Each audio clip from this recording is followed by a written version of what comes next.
Hello, John. Today we get to talk about one of my favorite things. It's no secret. I like winning, and just generally, like my wife is frustrated most of the times playing games, but winning is fun. I'd much rather win than lose. And you document your wins really well. Your team has tons of them. And today you've given me some notes around some of the wins you've had recently. So it's really cool that we get to look through some of these and give some insights to some people listening about what you guys have done in the past and some of the things that just kind of, it's going to jumpstart ideas. I love these things because I can see, oh, that worked for that company. It may not work exactly that way for me or one of my clients, but it can get my brain churning. It's like, we're going to brainstorm, but we're going to brainstorm only with really good ideas. Hey, I love it.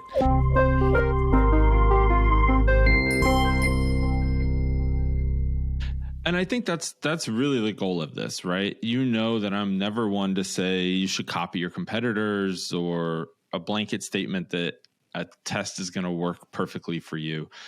That's not really what this is about. This is more, again, jumpstarting the ideation process, giving you some examples of what has worked well.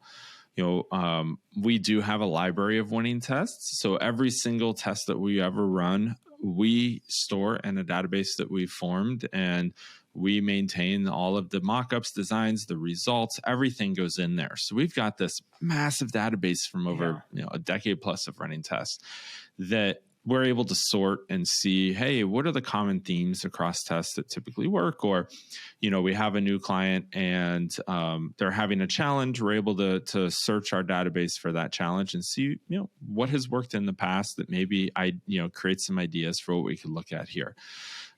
So what I've given you is 3 different kind of areas of a site that we often find tests work really well in. So those are category pages, social proof, and copy or copywriting. So just, 3 areas. And then I gave you a few mock-ups and some tests that we can look at. I'll have to do my best to describe what the test was, but I think we'll be okay. Yeah. And we might sometime have to do kind of like a bloopers reel of like, here's when we thought it was going to work. And oh my goodness, it was terrible. Cause I probably got some on the paid search side too.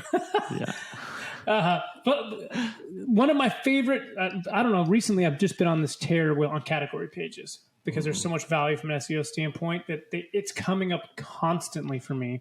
And your team does phenomenal stuff on category pages, because they should be a very highly trafficked page for a lot of e-com brands. Right. Some of them still have some work to do to get that traffic there, but another conversation. Today we're talking about what some of the wins you've had there. So how have you during featured categories that have really, I like saying forced, but you've encouraged people to go through the funnel process without any restrictions, let's say? Well, I think that's a good point, because I think at minimum, a category page is really just about getting people to that next step in the process. It's an intermediary step that often gets forgotten about, right? People are just like, I'm going to throw my categories up there and somebody will find the one that's for them, and then I'll lead them to a product detail page, right? Or into the product page. Well, they're doing so much on shopping that all the traffic's going to product pages. They don't think about categories. I'm like, nah, that's your slightly below the very tip of the funnel category. Is important. Right. And if you look at a funnel, right, you forget any step in that funnel, that's an exit point, right? A potential exit point. So you want to plug that hole. And I think categories, if you look at it and think of it as offering kind of a road sign about where they should go next, visitors to your site should go next. I think that is, really the best way to think about it is, yes, it's a pass-through page, but you need to keep people moving in the right direction, or they're going to get frustrated and leave. So orient them where they are on your site and give them, what they need to get closer to where they want to be. That's really the goal, is just give a category page should just send people in the right direction. Yeah. And if it's done correctly, the results can really be extraordinary. Yeah. I have yet to see a checkout button on a category page. I mean, maybe that's coming. Maybe there's a reason for it. I doubt it. But It's people aren't ready to buy at that page. Yeah. Right. They need more information. All they're doing, again, it's a path to the conversion, to along the journey. It's a pass through page. So I think ignoring it is a challenge, but I do think that there is a lot of opportunity here as well. So one test that we ran here was where we promoted categories and offers on the category pages. That this test resulted in $2 million from creating a better landing page just around page search. So I know you've talked a lot about driving page search to category pages can be beneficial. So what we saw was that users were getting lost on the category page, right? And what that means is there were just so many products on the category page, they just didn't know what to do next, right? So what we did is we dug in to find the experience and adjusted based on how people came to the page. So this is something that some would put under like personalization, right? But really what we were saying is if they clicked on a certain ad, they should see something a little different than if they just came via the homepage or some type of path on that journey, right? So different category based on if you come from navigation versus from an external traffic. Interesting. Okay. Exactly. So for example here, right? Like visitors couldn't see the product categories clearly, and they just weren't getting a sense of urgency delivered by the homepage hero banner. So if they came via the homepage, they saw something that was trying to create some urgency around that banner on the homepage, right? But they'd get to the category page and there was no urgency left because that message was not carried through, right? And same thing if you're running an ad, you want the messaging in the ad to align to the messaging on the page you're driving that traffic to, right? And Google appreciates that too. That's part of how it gives you a better score, right? What do they call that? Ad rank score, or what is that score? Rank. Yeah, got to have similar content on the landing page that you do in the ad text. Right. So the test we ran here was to guide users towards promoted categories from top paid search landing pages. So each of those landing pages that had a specific category in them drove them to a landing page that was acting like a category page. And the goal here was to increase engagement and visibility of their products to that new user audience. So people who came from the homepage saw a message that aligned with the message off the homepage. And people who came from ads saw a message that aligned with the ads. Now, is that like a call out, like free shipping today or like... So really what we did here was to create a special section, a banner at the top of the page, right? So not like a free shipping bar. It was below the navigation, but before the listing of all the products on that category page. And what we did there was call out special categories. So like subcategories of the main category. Okay. Exactly. To help filtering a little bit, but also those categories were ones that were mentioned in the ads. Right. So what would happen is you say, hey, this line of product has a small, medium, and large variant. And in your ad, what you're promoting is that you have a sizing that fits for you when most competitors don't. Got it. Okay. So your competitive advantage here is that you offer better sizing and more customizable product, right? That is what aligned with the content we put on the landing page.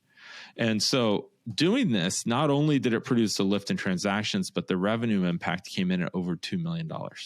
Holy smokes. So from doing a little bit of personalization, putting a little bit of effort into some landing pages here, this brand saw $2 million in additional revenue. So I think the goal here is to ask yourself as you design your website, how are people getting to that page, right? Then cater that on-site experience to them. And, again, some people call it personalization, but I don't think it goes that deep. So rather than leave all that work to the shoppers to figure out, just make it easier for them to get to that next point in the funnel, right? Yep. For me personally, I have a pet peeve, right or wrong, the infinite scroll on a category page. Like if you've got 500 products in a category, and you don't have solid filters, or I'm just going to scroll down. If I'm trying to get to your footer, for example, and I can't get there, I just hate that. But it also tells me 500 products, there better be a subcategory somehow to better filter or quickly see, I want this piece of your products where there's only going to be 100, and then maybe there's another subcat. I don't know, but Yeah. I can see how this would be a great place to test for a lot of Shopify collection companies. You have provided the perfect segue into the next test I want to talk about. And I'm not sure you knew that, but you just did. If you did know it, amazing job at continuing. I'm going to take the credit, but conversation. I actually didn't. It's logic, I think. Okay. But I've been doing this all I day. agree. And that's why I put this one next, because proper categorization in the menu around categories really can have a huge boost. And so, like you're saying, there needs to be not only the categories, but proper subcategories or variants along the way. And so we ran a test that had over $100,000 in revenue gains based on just having the proper categories added to the navigation. So what we did here is one client came to us with a menu that basically said things like shop, discover, connect, rewards, wholesale, really generic terms. Right? Like we talk about this all the time. Yeah, like, what's discover? I don't know. I'm going to go discover. Yeah. Great. Like, what are you discovering? How are you connecting? Right? Like, I don't want to connect with you. I want to buy your product. Like, I'm on your website. What else do you want me to do? Like, give you a call and I don't know. Right. So, on top of that, the shop dropdown listed product categorization with labels of things like collections, themes. It really was not helpful to the end user. Like, I don't know what a collection is. I don't know. What do you mean theme? Right. Mm-hmm. It just didn't, it was so generic. It wasn't helpful. And this is where I think Shopify can get in the way, because there's so many Shopify themes out there that you can apply that are trying to be something for everyone. Mm-hmm. That if you don't customize it, you're going to end up with very generic terms in your navigation, et cetera, because they don't know how you're going to use that theme. So they give you some starter content in the navigation. If you don't really go in and customize that, you're left with something like collections as a navigation item. And to your consumer, that doesn't mean anything. So what we knew was that this wasn't clear enough for new visitors, right? It felt obvious to us. We ran some testing, user testing, and we found that out very quickly. And we had an opportunity to raise the awareness of the product catalog. And really, we did that by just surfacing the top categories in a persistent navigation. So what we did was we added top product categories into the top level navigation of the menu. So what I mean by that was instead of saying things like shop, discover, connect, rewards, wholesale, et cetera, we actually now say things like, here's your category 1, category 2, category 3, right? So it would be like t-shirts, shorts, shoes, right? So it was, okay, I'm a consumer. I'm on your site. I saw a pair of shoes on Instagram I really liked. Now I know what I'm going to click on a category and get there. So the goal here is to eliminate an extra step in the funnel. That's really what we're doing at a high level. And I think that's what people should take away from this. That old nav was injecting extra steps into the funnel for no reason. People didn't want it. They didn't want to discover. They didn't want to connect, right? They weren't concerned about rewards, right? You're concerned about rewards after you've purchased before, right? So let's not put that in the main navigation. The first goal of your navigation, let's get that first purchase out of people. So what we found was that we increased the conversion rates, but we also saw about $100,000 in revenue gains just from running that test. So definitely look to eliminate steps in navigation and drive people right to the category pages. Yeah. I mean, that's, I think it's just a punchline for all online businesses, right? I tell people all the time, like if you've got somebody looking for your shoes, you don't send them to the homepage to then find your shoe category. You send them to the shoe category page because there's a step in there. I hate extra steps. Like if I can take one step, I'm not taking 3. There you go. Generally. Makes sense. But it's, and this is where I say it's really hard to read the label from inside the jar because you're so close to your categories, your products, you just know everything. It's easy for you to be like, oh yeah, I'm going to click on shop and then the right categories or whatever. As a consumer, you're like, well, I got to wade through all this to get to that. Yep. So. And I do think that's where it is important to have almost an external web person helping some of these conversations. Like if you're a small business, I get you want to start with a theme and make it easy on a Shopify or a BigCommerce. but it's probably even worth paying a few $100s to have somebody help modify it. Like even I did that with my business. Is like, I know I'm not the best web developer, period, but it's also helpful to have somebody else like, well, you don't know my business, so like, if you're doing this, what are you asking me? Right. And just, so I love it. Great help, remove friction. And I will add, if you have a shoe category at the top and then a bunch of subcategories, let me click shoes just because I like to, and then take me to that category page where I can visually see your subcategories maybe to decide which of those is better. And don't just have an infinite scroll of products on that category page. Have filtering. Please have filtering. So, okay. So the next point you have here is all about the social proof and knowing that other people like it, therefore I will probably like it. In fact, I was just in a meeting yesterday with our Amazon team. They came down from Seattle to talk to us, and we had lunch with them. And I was hearing from our head of Amazon how he searches and buys products on Amazon, and he actually probably spends more on Amazon daily than anybody else in the company. And he talks about how he looks at reviews and the social proof, and he has, because it's Micah, he's got science behind his brain and how it works. It blew me away. But he uses social proof constantly, and how he tells our clients about it. So we know it's undeniable, but how are you leveraging that social proof to improve revenue? Well, right. I think that's fair. Like, have you ever clicked on a product link and you were like, I'm going to buy this product, but then you saw 0 reviews and you're like, I don't know. Like, do I want to be the first? Guinea pig? Right. You're not alone. Like, our stats say 60% of shoppers take time to read product reviews before purchasing a product. 60%. So I'll take my chances on that. Better than half, right? I'm going to take my chances and I'm going to say, you need reviews, right? So, and this goes back to the psychological phenomenon that people make decisions based on past experiences and the collective actions of others. Those two things combined, right?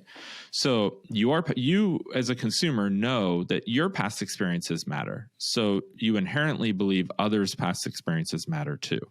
So you want to understand what type of experience they had. I think that's fair, right? And so positive experiences from past customers will really, the goal here with social proof is to gain more confidence in purchasing your product. And that's all you should really be thinking about, right? So the first test we ran here was to elevate customer quotes, right? So if you have good social proof quotes from your reviews, you could use those throughout the site. And we did this and it gave us a 19% boost in conversion rate, 19%.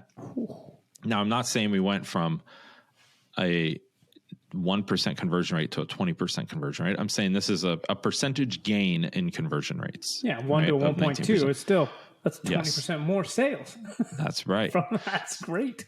So I think the key here is just even a little bit of social proof can go a long way. So just adding quotes to the homepage gives people confidence to continue down the funnel that they're not going to be the guinea pig, right?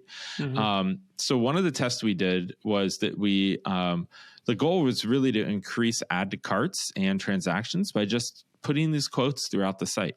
So we added the quotes from the reviews, throughout the customer journey. And there's 2 ways to do this. One was just on the homepage. A lot of you see that a lot. The second is a really underutilized one. On your category page, now this is mixing both of these, but on your category page, we do something we call quality tiles. And quality tiles is interspersed in between products. Every like 3rd, 4th, or 5th product tile, have a tile that is a quote from a consumer. And it's not a product you can click on. It is just adding that in to the tiles so that as you're scrolling through all of these products on a category page, now you're being reassured that other people love these products too. And you're having that social proof effect come into play. And the combination of those 2 things boosted conversions, as you said, 19%. So I love that. Big gains there. For most merchants on that, is it is there an app that can take some of that automatically, or is it all right? I like this code, I found it, and I have to go get my graphic team to create the image. There is not an app, but that's a great idea. If anybody wants to build that, please send it to me. I will start sharing that with our team. Maybe we'll build that. This is something that we actually have as part of our test library of code. We have this pre-built for Shopify, so we can deploy these quality tiles, if you will, pretty quickly. Yes, you do need to create the graphic for the quote, but there isn't anything out there that does this automatically that I'm aware of. Got it. And there's power of different types of reviews. Like the reason I like Amazon reviews is it's very easy to filter and sort. And I think some of it's because Amazon doesn't have a horse in the game. They're like, this is what it is. Who cares? Like, find it.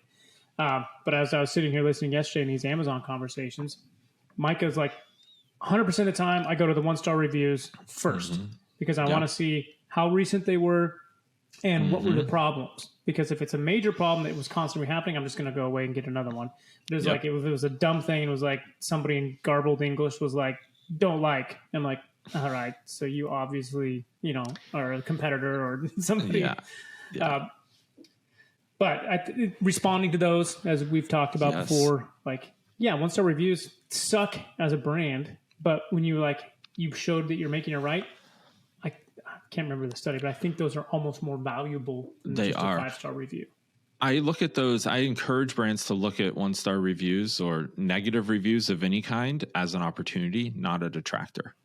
It's an opportunity for you to step in and say, we hear you. Here's how you get a hold of us. Here's just so you know, we have a satisfaction policy. Other people are going to see that, and they're going to be reminded that you care and you are available. If they have an issue, you're going to help resolve it. That's what most people want to see out of a 1-star. Because if there's just a bunch of 1-stars, like you're saying with Micah, if he's seen a ton of 1-stars with no responses and it's the same issue over and over, then you're not going to buy that product, and you shouldn't. Because it's pretty clear what's happening. But if you're a consumer, you're a brand and you're responding to each of those consumers, then I think you're in a good spot, because you could very easily, say, hey, you know what? We had a defective batch. Everybody that got that batch, we are replacing them for free. Here's how you get a hold of us. People will be okay with that. They're going to understand mistakes happen. I love it. So this next social proof one, I know it has to work because it's worked on me, and it just makes me mad that I'm like, no, that's great. But when you put bestseller badges on products, what are the numbers you saw around it that I probably helped contribute to these numbers? I'm sure. Here's the thing. It's really not, badging is great, and it's one way to do this. This is just even simply elevating bestsellers. Right. And putting badges on them is one way you can definitely do that. We did this a little more subtly just to make sure that it would even work at all. And doing this resulted in $287,000 of additional revenue. I promise you it did not cost us near that to build out this test. So big return on investment here. But I think you said it right. Customers want options, but they don't want too many. That infinite scroll, et cetera, creates too many problems. So this is one way around it. How to narrow down what customers see and want to basically cut indecision. That's what we're trying to cut through here, right? By elevating these. So we want to offer some guidance and show what has sold the most. And there's ways to do that, right? But this acts as social proof, and we're putting it under that category because it really shows your product's worth buying because other people have already bought it. Right. So that's the social proof aspect of this. Right. So really what you're doing is you're not having consumers go out and search for the best option. They can see it because it's right in front of them. And that's really the goal here. So telling people what the most popular items are makes them more confident. Right. So what we did with this test is we just elevated what were the most popular items. And then we included the social proof around stars, and how many reviews each of those have. So it wasn't always the best seller. It was often even the most reviewed products, right? Because the products that have the most reviews often are best sellers, but also it means people like them the most. So you're more likely as a brand to have a better experience for your consumers if you're selling a highly reviewed product. more of that, and you're boosting that. So again, just raising what were the most popular items. So simple. $287,000 in additional revenue.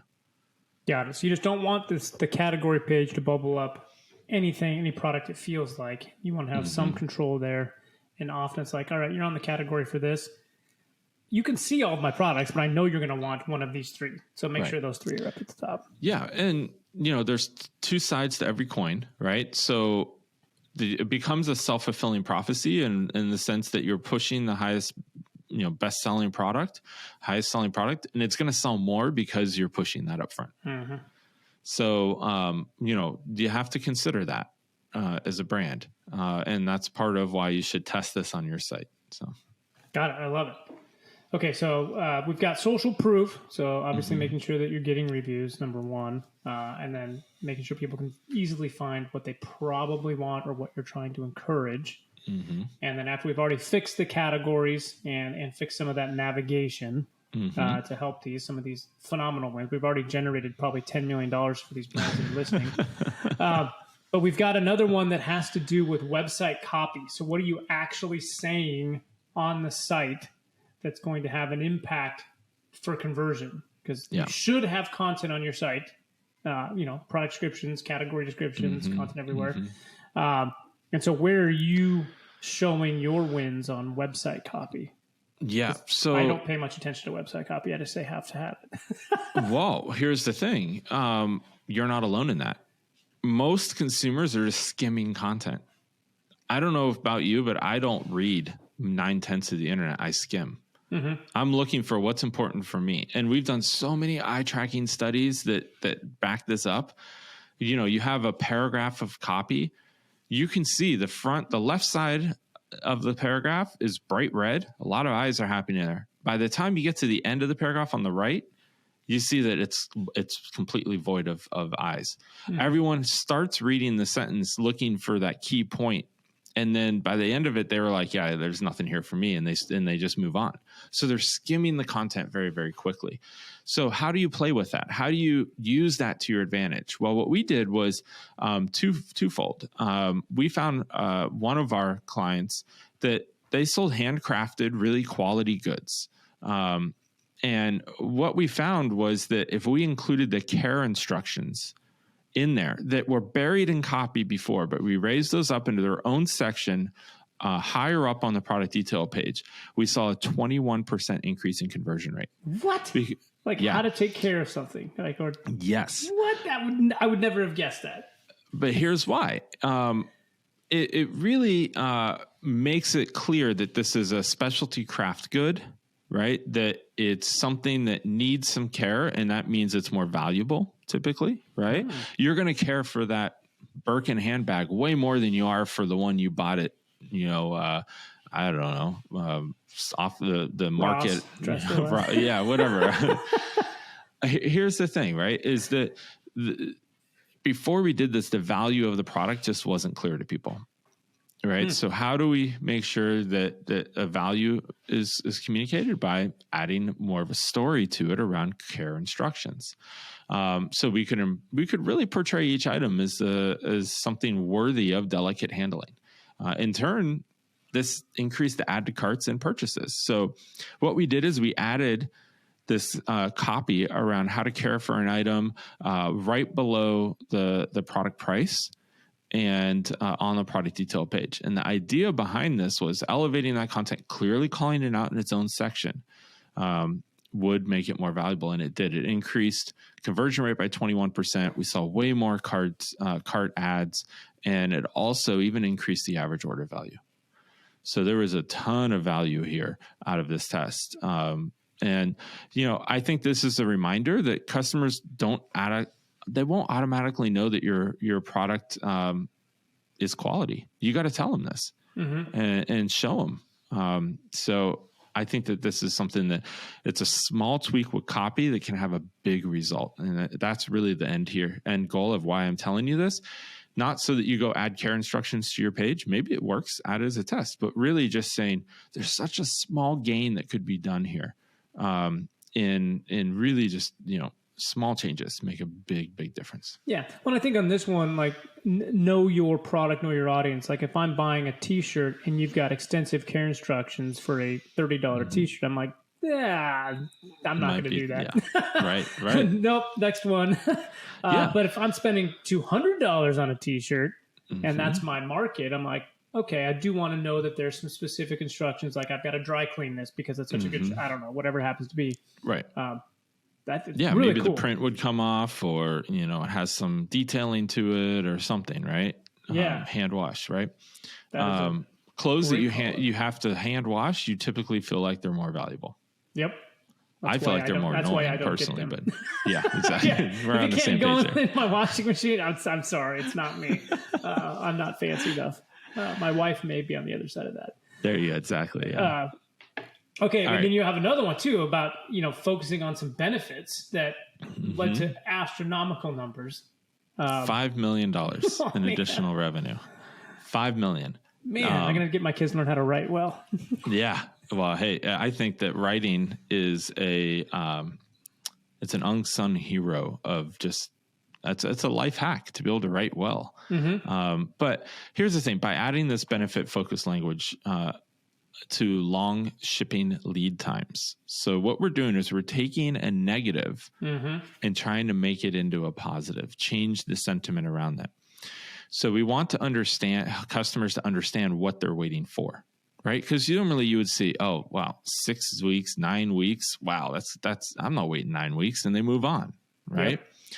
But what we did is we made a simple change, and this is what made $5 million in additional revenue. So I'm telling you this for two reasons. One is this is the power of iterative optimization, right? Small changes over time and learnings can really help make a big difference. You just don't know what's going to work until you try it. So you got to test and iterate, right? And copy is an amazing place to do this because it's so easy to do, right? Changing copy typically does not take a huge technical lift, right? You can do it fairly easily. So what we did here is on a product detail page, it did say, as shown, the price is, $1,200, whatever, and it takes 9 weeks. But then we just added a simple change to that. We said, made for you, ships in 9 weeks. And now you're changing something that was, I have to wait 9 weeks for that, to, they're going to make it just for me? How cool is that? Like, yeah, I'm going to order it with whatever features I want, and they're going to manufacture it and ship it to me. It's a total change in the psychology. Total psychology. Jon MacDonald, the psychologist. $5 million. $5 million. Yeah. I promise you we did not charge that client $5 million. Man. So the return on that is a massive That's massive gain. So made by you, made for you. For you. That makes 9 weeks palatable. So that's a great, I think, just a way to look at, hey, there's an issue with something on the site. Hey, shipping in this case. Like, gosh, we're 9 weeks right now. Our competitor is 2, for example.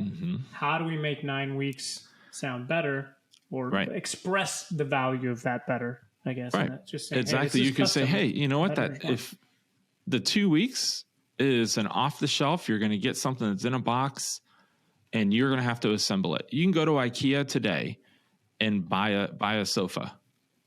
Or you could wait 9 weeks and have a sofa that you customized just for you with the exact fabric you wanted, et cetera, and it will ship to you in 9 weeks because it's made for you. Which one do you want? Yeah. Right? I would have gladly taken 9 weeks when we were building our house because I think we were like at 12 months for a couch. I'm like, please, can I get my couch? It's stories of what happens when you build a house in the middle of a supply chain meltdown. Yes. It had nothing to do with the customization, but just nobody could get anything. Yeah. Okay. So lots of really cool wins for seemingly made up numbers by Jon, but I know they're not. When you can change the copy on a website for $5 million. But you've got categories, focus on that. Like that is such an easy one that all of these are relatively easy.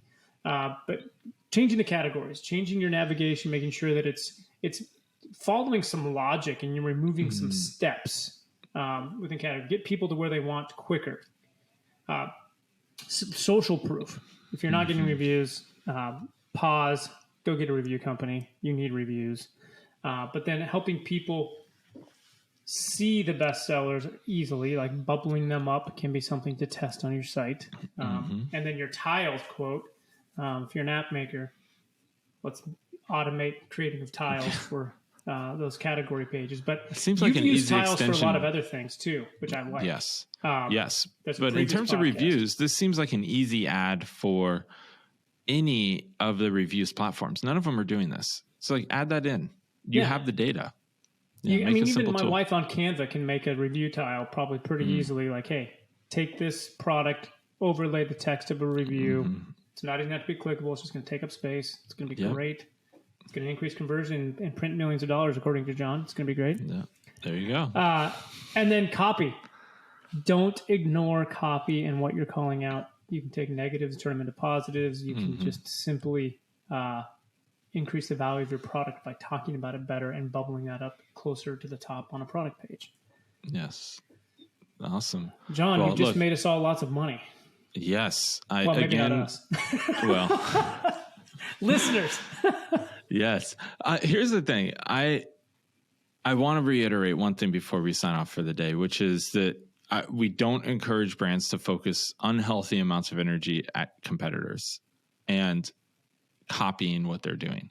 But I think what the goal is today, again, is to spark some ideas for you of ways that you can incorporate some of these things into your site, and take these as examples around categories, social proof, and copy, and just say, those are 3 areas I know I can improve on. And that's really the goal here. So take the lessons from today, figure out how you might incorporate that into your specific store and for your specific customers, and go from there. But yes, big results in all 3 of these. Really excited to share those. And I appreciate you walking through those with me today, Ryan. Yeah. Or you could just take the easy button and then hire Jon's team to do this for you. I mean, that's another option. For always listening. an option. Jon, thanks for the time. Thank you, Ryan.